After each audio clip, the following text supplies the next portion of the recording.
Sous la chaleur brûlante d'une vallée romaine, des centaines de soldats marchent sous le poids de leur équipement. Mais il y a quelque chose de bien plus crucial pour leur survie que leurs armes ou leurs armures. Le pain. Bien que nous ayons tendance à penser aux gloires de Rome comme des conquêtes et des batailles, la véritable force de son empire résidait dans l'alimentation de ses soldats. Le blé, plus qu'un simple aliment, était un symbole de discipline et d'autosuffisance. Dans cette vidéo, nous explorerons comment le régime alimentaire romain, loin d'être un luxe, était une stratégie de guerre, un outil qui maintenait les légionnaires debout, prêts à conquérir.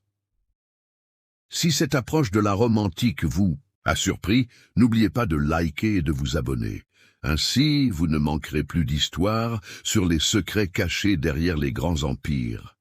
Le soleil brûle sur une vallée poussiéreuse.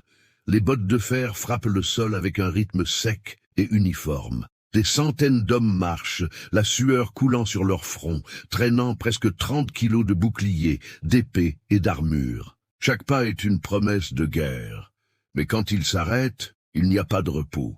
Ils plantent leurs outils dans le sol, creusent des tranchées, montent des tentes, préparent des défenses. Et puis, enfin, quand la nuit tombe comme une pierre, ils s'assoient, pas pour dormir, pour moudre du grain. Oui, avant de brandir une épée, un soldat romain moulait du blé, parce qu'avant la conquête venait le pain. Avant la victoire, la nourriture. Dans les chroniques anciennes, l'héroïsme se mesure par les batailles, le sang et les étendards. Mais si nous grattions sous cette surface glorieuse, nous découvririons la vérité inconfortable. Aucune légion ne marchait sans pain. La base de l'alimentation d'un légionnaire n'était ni la viande, ni le vin, ni les mets exotiques. C'était quelque chose de plus simple, de plus humble, mais infiniment plus puissant. Le blé, connu en latin sous le nom de frumentum. Ça vous surprend? Vous devriez, parce que cette poignée de grains était aussi importante que la lance, aussi essentielle que le bouclier, et plus précieuse que l'or au milieu du désert. Chaque légionnaire romain de la Germanie à l'Égypte transportait son propre grain, pas du pain déjà fait, pas de farine, du grain brut, entier, dur. Pourquoi? Parce que le pain ne devait pas être un luxe éphémère, il devait être un outil, aussi résistant que son porteur. Ce blé brut représentait entre 60% et 75% du poids de leur ration. Plus qu'une mesure nutritionnelle, c'était un symbole d'autosuffisance. Les soldats portaient de petits moulins portables, appelés molla asinaria, avec lesquels ils moulaient leur ration quotidienne. C'était un travail physique, épuisant. Après avoir marché pendant des heures, après avoir monté le camp, le pain n'était toujours pas fait, et pourtant personne ne se plaignait, parce que ce pain était la frontière entre la force et l'effondrement. La première préparation était la plus simple, la pulse, une sorte de bouillie faite avec du blé moulu, de l'eau et parfois du sel. C'était bon marché, rapide et nourrissant. Ensuite venait le pain plat, cuit sur des pierres chaudes ou dans des foyers improvisés. Cru à l'intérieur, grillé à l'extérieur, un délice comparé. Mais le roi des préparations était l'infâme. Bucellatum, le biscuit de guerre, aussi dur que la pierre, cuit 2 fois, sans huile, sans levure, sans pardon. Si solide qu'il fallait le tremper dans du vin ou de l'eau pendant des heures pour pouvoir le mâcher. Mais sa valeur n'était pas dans le goût. Elle résidait dans sa durabilité. Il pouvait durer des semaines, sans se gâter, même dans les recoins les plus humides de l'Europe ou dans les sables du nord de l'Afrique. C'était littéralement le pain conçu pour la guerre. C'est ici que le pain cesse d'être simplement de la nourriture. Dans l'armée romaine, le blé était un outil de contrôle, un bâton invisible avec lequel l'obéissance était mesurée. Avez-vous commis une erreur? Avez-vous désobéi aux ordres? Avez-vous échoué dans votre devoir? Il ne vous fouettait pas, il vous donnait du seigle. Le frumentatum était une pratique disciplinaire redoutée. Lorsqu'un soldat était puni, sa ration de blé était remplacée par du seigle. À première vue, Cela peut sembler insignifiant, mais dans le contexte romain, c'était une humiliation brutale. Le seigle était plus rugueux, plus pauvre en nutriments, plus difficile à digérer. C'était de la nourriture pour chevaux et pour les soldats qui avaient perdu leur honneur. Il existe des cas documentés où, dans le cadre de la punition, le légionnaire devait enterrer son sac de blé de ses propres mains et recevoir un nouveau sac de seigle, sous le regard silencieux de sa cohorte. Chaque bouchée était un rappel de leur manque. Pensez à ceci. Chaque matin, en plongeant la main dans leur sac de rations, le légionnaire savait s'il était digne ou non.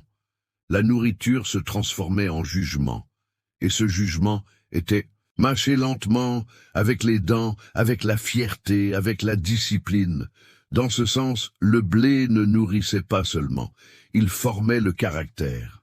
Maintenant, imaginez la logistique. Chaque légion, plusieurs milliers d'hommes, devait transporter suffisamment de blé pour plusieurs semaines de campagne.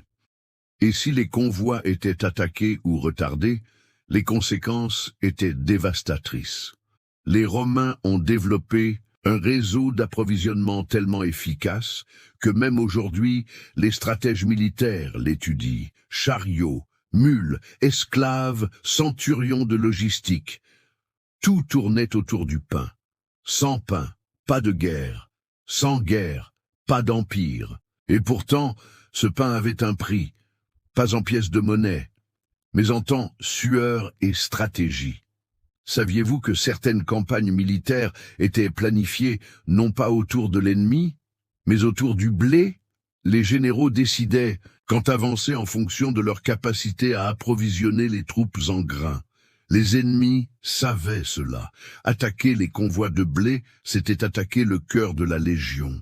Mais que se passait-il lorsque le blé venait à manquer? Lors de la bataille d'Aroda, par exemple, les légionnaires ont passé 3 semaines sans blé, seulement du seigle. Les récits parlent d'hommes qui s'effondraient, non pas à cause des blessures, mais à cause de la douleur morale d'avoir été dégradés au niveau alimentaire.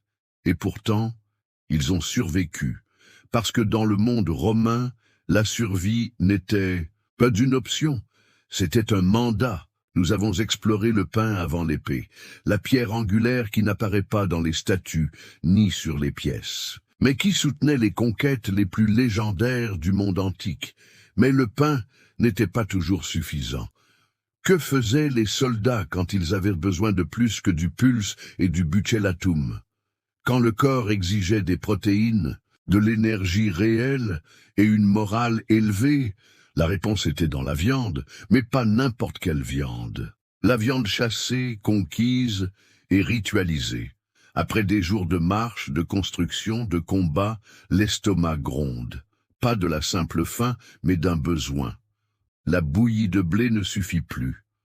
Le buccellatum est juste un rocher sans âme. Le corps exige de la viande, de l'énergie réelle, la récompense. Et le légionnaire le sait, on ne lutte pas pour du pain, on lutte pour revenir avec l'estomac plein. Dans l'armée romaine, la viande ne faisait pas partie de l'alimentation régulière. C'était un prix, un luxe, une célébration. Ce n'est qu'à des moments spéciaux ou par effort qu'il était possible de la savourer. C'était un trésor, avec une valeur nutritionnelle, oui, mais avant tout un poids psychologique immense. Manger de la viande signifiait la victoire. Cela signifiait appartenir. Cela signifiait être au cœur de la force romaine. Et pour l'obtenir, il ne suffisait pas d'attendre. Les légionnaires partaient chasser comme ils chassaient des ennemis, avec stratégie, coordination et discrétion. Des groupes de soldats légers, à l'aube, se séparent de la colonne principale. Ils avancent à travers le brouillard, dans des forêts humides ou sur des collines sèches. Ils ne portent pas de drapeau. Ils portent des frondes, des lances et des couteaux. Ils chassent des cerfs, des lièvres, des lapins, des sangliers. Pas seulement pour la viande, mais parce que la chasse elle-même était un entraînement militaire. Elle exigeait de la patience. Elle exigeait du silence. Elle exigeait de se déplacer comme un seul corps. Exactement ce que la bataille exigeait. Titus, fils de Métellus, grava sur sa stèle funéraire la scène d'un groupe de vétérans chassant des cerfs en Germanie. La chasse n'était pas un loisir, c'était un rituel. Les soldats ne chassaient pas comme des villageois. Ils le faisaient en escouade, en formation, ils chassaient avec discipline. Lorsqu'ils retournaient au camp, ils n'apportaient pas seulement de la viande, ils apportaient du respect. La viande était livrée au centre de la cohorte. Là, entre des braseros et des pierres chaudes, des soldats ayant des compétences en cuisine improvisée coupaient, assaisonnaient et cuisinaient. Ils préparaient des brochettes, des steaks, des ragoûts simples. L'assaisonnement préféré, le garum, une sauce fermentée à base de poissons salés et des herbes locales. L'odeur remplissait l'air, et avec elle, quelque chose de plus que l'appétit était éveillé, le sentiment d'appartenance. Mais la chasse n'était pas la seule source de viande. Lorsque les Romains conquéraient un village, une ville, une région, ils ne cherchaient pas seulement de l'or, des esclaves ou du territoire, ils cherchaient du bétail, des chèvres, des bœufs, des moutons et surtout des porcs. Ces animaux étaient réquisitionnés sans hésitation, poussés comme des colonnes mobiles jusqu'au camp. Ils n'étaient pas du butin, ils étaient une infrastructure alimentaire mobile. Pourquoi le porc? Parce que c'était l'animal parfait pour la guerre. Il grandissait vite, il était abondant, il pouvait être salé, fumé, déshydraté. Sa graisse avait de multiples utilisations. Avec le porc, on faisait du bacon, des saucisses rustiques, des jambons, des morceaux secs pour les marches et de la graisse pour cuisiner, et même pour chauffer les tentes. Pline l'Ancien mentionne que dans les camps, la graisse de porc était utilisée comme carburant pour les feux de camp nocturnes. Mais la viande ne remplissait pas seulement les estomacs, elle remplissait aussi l'âme. Avant les grandes batailles, un rite ancestral était pratiqué. Le suovetorilia ou betorilia, un cochon, un mouton, un taureau. Emmenés à un autel décoré de rubans, ils étaient offerts aux dieux. Les soldats observaient en silence. Le sacrifice était solennel, presque théâtral. Puis, la viande était distribuée parmi les cohortes. Chaque portion marquait du symbole de l'unité. Ce n'était pas seulement de la nourriture, c'était un pacte, un sceau d'unité. Manger cette viande signifiait promettre fidélité non seulement à l'Empire, mais aux hommes à côté de vous. Quand un soldat romain mordait dans un morceau de viande rituelle, il ne calmait pas seulement la faim. Il se rappelait pourquoi il combattait, pourquoi il saignait, pourquoi il résistait. La viande devenait un lien spirituel, et le camp se transformait, pendant quelques minutes, en une famille unie par le feu, le fer et le sang. Mais que se passait-il s'il n'y avait pas de chasse? Que se passait-il s'il n'y avait pas de bétail? Les Romains le savaient. La faim était le pire ennemi, et dans des moments critiques, la viande disparaissait aussi. Lors de longs sièges, comme ceux de Carthago Nova ou de Numance, les troupes survivaient avec des légumineuses et de l'eau de pluie pendant des semaines. Une histoire célèbre raconte comment le général Philippe V, dans une situation critique, réussit à obtenir une cargaison de figues séchées. Ce fruit, plus que nourrir, sauva le moral. Dans les campagnes les plus dures, lorsque les approvisionnements étaient irréguliers, les commandants savaient quand permettre de la viande et quand ne pas en donner. Donner de la viande avant une bataille importante élevait l'esprit, renforçait l'unité. La refuser en moment de punition abaissait le moral, volontairement. La viande était un outil, pas seulement de la nourriture. Dans les camps d'hiver, lorsque les légions n'étaient pas en combat actif, elles commençaient à élever leur propre bétail. Des restes archéologiques de bergeries rudimentaires ont été trouvés près des forts. Les soldats élevaient des moutons, des chèvres et des cochons dans le cadre de leurs devoirs logistiques. Ils n'étaient pas des fermiers, mais ils savaient que celui qui contrôle la viande contrôle la guerre. Une nuit, une victoire récente. Les soldats rassemblés, la fumée montant vers le ciel. Des morceaux de viande grésillant sur des braises. Des visages noircis par la suie souris. Les rires se mélangent avec le craquement des os. Un morceau de pain trempe dans la graisse de porc chaude. À ce moment-là, il n'y a pas d'empire, il n'y a pas de hiérarchie, il y a seulement de la fraternité. Mais cette fraternité ne dure pas, la marche reprend, le combat revient, et les rations s'épuisent, le corps faiblit, l'âme se durcit. Comment le légionnaire survivait-il quand la viande n'était pas une option? Comment restait-il ferme dans la boue, la neige, le sable, seulement avec des plantes? La réponse ne réside pas dans la force, elle réside dans la sagesse de la terre.